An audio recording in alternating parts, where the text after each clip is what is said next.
एक बार की बात है, एक जंगल में रानो नाम की चिड़िया गन्ने की खेती किया करती थी और वो उस गन्ने की खेती से ही अपना घर चलाती थी और उस गन्ने की फसल को मील के मालिक को बेच दिया करती थी, जिससे कि उस रानो चिड़िया के गन्ने की चीनी बनती थी और रानो चिड़िया को इसके बदले में बहुत ही अच्छा पैसा मिलता था। रानो चिड़िया ने अपने गन्ने के कारोबार से बहुत ही अच्छा पैसा कमा लिया था और रानो चिड़िया को किसी भी चीज की कमी नहीं थी। एक दिन रानो चिड़िया अपने खेत में गन्ने काट रही थी और गन्ने काटने के बाद रानो चिड़िया बेचारी बहुत ज्यादा थक जाती है, जिसके बाद वो थक हार कर आराम से बैठ जाती है।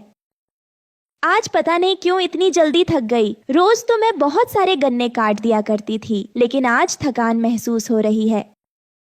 बेचारी रानो आराम से बैठ जाती है। तभी थोड़ी देर बाद कालू कौवा वहाँ आता है। अरे बहन रानो चिड़िया, मुझे कुछ पैसे उधार दे दो। मुझे बहुत ज्यादा जरूरत है पैसों की। मुझे किसी काम से बाहर जाना है, इसलिए मैं तुम्हारे पास आया हूँ। मैं जल्दी ही तुम्हारे सारे पैसे तुम्हें वापस कर दूंगा। ये सुनकर रानो चिड़िया कालू कौवे से कहती है, कालू भाई, तुम फिर से मेरे पास पैसे मांगने आ गए। पूरे 2 साल होने को आए हैं, लेकिन तुमने एक भी रुपया मेरा वापस नहीं किया, इसलिए मैं तुम्हें अब पैसे नहीं दूंगी। तुम चुपचाप यहाँ से चले जाओ, वरना मैं दूसरे पक्षियों को बुला लूंगी। इतना सुनकर कालू कौवा गुस्से में अपने घर चला जाता है और अपने आप से कहता है, अगर आज मेरे पास पैसे होते तो मुझे रानो चिड़िया के पास इस तरह पैसे मांगने जाना नहीं पड़ता, और ना ही वो रानो चिड़िया मेरी इतनी बेइज्जती करती। उसने मेरे साथ बहुत बुरा किया है, उसे इस सब का फल भुगतना पड़ेगा। मैं उसको जरूर सबक सिखाऊंगा। अगर मैंने उसे सबक नहीं सिखाया तो मेरा नाम कालू कौवा नहीं। फिर उसके अगले ही दिन कालू कौवा रानो चिड़िया के गन्ने के खेत में जाकर दवाई डाल देता है, जिससे कि उसके खेत में बहुत ज्यादा मात्रा में कीड़े हो जाएं और उसका गन्ने का खेत बर्बाद हो जाए। फिर कालू कौवा दवाई डालकर अपने घर चला आता है और खुश होकर सोचता है, अब देखता हूँ रानो चिड़िया तू कैसे गन्ने की खेती करती है। अब तेरा एक भी गन्ना नहीं बिकेगा, क्योंकि अब तो उसमें बहुत ज्यादा कीड़े हो जाएंगे और तेरा गन्ना कोई भी पक्षी नहीं खरीदेगा। तुझे मुझसे दुश्मनी बहुत महंगी पड़ेगी रानो चिड़िया, क्योंकि तूने मेरे साथ सही नहीं किया था। उसकी सजा तुझे जरूर मिलेगी रानो चिड़िया।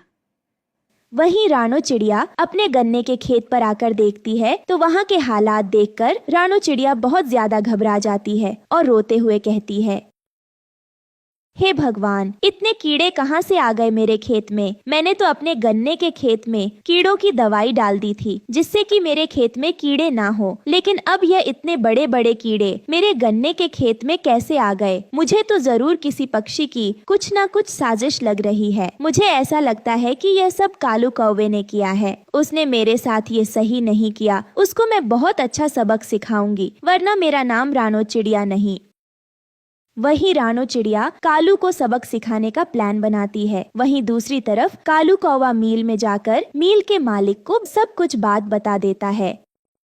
अरे सुनो सेठ जी, अब आप उस रानो चिड़िया के गन्ने मत खरीदना, क्योंकि उसके गन्ने में तो बहुत ज्यादा कीड़े हो रहे हैं, और अगर आप उसके गन्ने खरीदोगे तो बहुत ज्यादा बीमारी फैलेगी। इस वजह से मैं आपको ये बात बताने आया हूँ। कुछ दिन रुक जाइए, मैं अपनी गन्ने की खेती करूँगा, फिर आप मेरे गन्ने खरीदना। ये कहकर कालू वहाँ से चला जाता है। अब उसके अगले ही दिन कालू कौवा अपने खेत में गन्ने बो देता है। चलो भाई, कम से कम मैंने गन्ने तो बो दिए। अब बस इनका इंतजार करना है कि कब ये बड़े होंगे और कब मैं इन गन्नों को मिल के मालिक को दूंगा। रानो चिड़िया ने बहुत खेती कर ली, अब कालू कौवा जंगल में खेती करेगा। उस रानो चिड़िया को खेती करनी आई भी है क्या, जो वो खेती करने चली थी? मैं दिखाऊंगा कि कैसे होती है गन्ने की खेती। उसके बाद कालू कौवा अपने घर आ जाता है और पीछे से रानो चिड़िया उसके खेत में जाकर दवाई डाल देती है।